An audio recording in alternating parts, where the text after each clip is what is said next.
Hello, my name is Mathilde. I'm French and I'm passionate about fashion. Bienvenue dans mon podcast.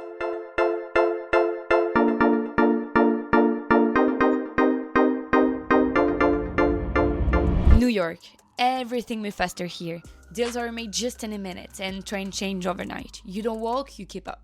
Somewhere between Wall Street and Soho, fashion finds something very different. Not heritage, not tradition, opportunity. Because yes, in New York, fashion is not built to last forever. It's built to scale. So here is your question for today. What is the main factor that shapes New York dominance in fashion industry? Is it A, haute couture and craftsmanship? B, industrial production and mass market innovation? Or C, traditional textile techniques? Think about it, we will come back to it at the end. Unlike Paris or Milan, New York fashion industry was built on manufacturing and immigration. In the early 20th century, New York, especially the garment district, became a hub for textile production. Thousands of immigrants, especially Italian and Eastern Europe communities, developed a strong ready-to-wear industry. This is the key. New York didn't start with luxury, it started with production. Key figures include McCardell and Cashin. They introduced concepts like mix-match wardrobe, functional fabrics, and the freedom of movements.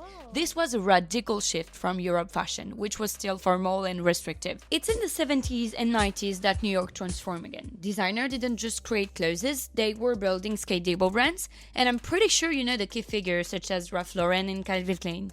They introduced another powerful concept, lifestyle branding. They were not selling garments, they were selling an identity. New York is not just a fashion city, it's a financial ecosystem because it connects designers, retailers, investors, but also medias and institutions like Condé Nast and magazines like Vogue play a key role in visibility. Meanwhile, department stores and large retailers drive volume and scales. For instance, Ralph Lauren built a brand around American upper-class imagery, aspiration, and storytelling, then expanded into fragrances, home, and hospitality. This is what we call brand extension. Now, a key insight. In New York, success is measured completely differently.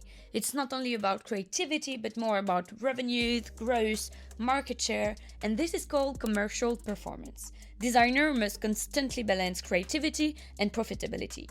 New York operates in a market-driven model, and this is a system where decisions are based on consumer demands. And this means faster production cycles, trend adaptation, and accessible pricing. Unlike Paris, which is often designer-driven, New York is consumer-driven. Today, New York faces new challenges such as sustainability pressures, overproduction risk, and also global competition. Because yes, Seoul and Shanghai are leading the digital innovation and new consumption models. But today, new generation of designers is trying to rethink this model. Take Emily Bode. It's the founder of Bode, an American luxury brand that expresses sentimentality for the past through the study of personal narrative and historical techniques. She worked very differently from traditional New York's brands. Instead of mass production, she focused on vintage textile, one-of-kind pieces, and small quantity. And this directly responds to sustainability pressure but also overproduction risk. Her collections are often made from existing fabrics, which reduced waste and challenge the idea of constant new production. This shows a shift from scaling fast to producing with intention. But sustainability is not the only challenge. Take Telfar Clemens, founder of Telfar. He built a brand based on accessibility and community.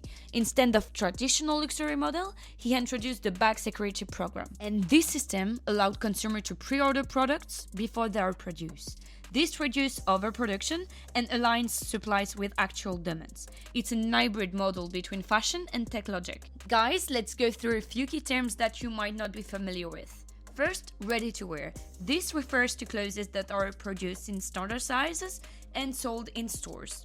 Unlike custom-made pieces, they are designed to be worn immediately at scale.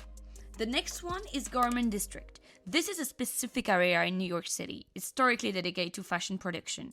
It's where factories, designers, and manufacturers were all concentrated in one place. Well, another important term is wholesale. This is when brands sell their product in large quantity to retailers, instead of directly to consumers.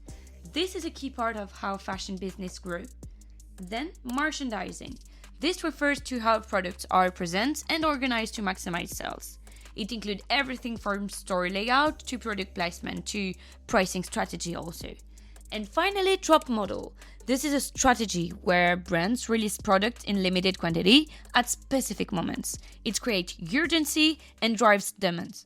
Last but not least, let me come back to my question now. So, what was the correct answer?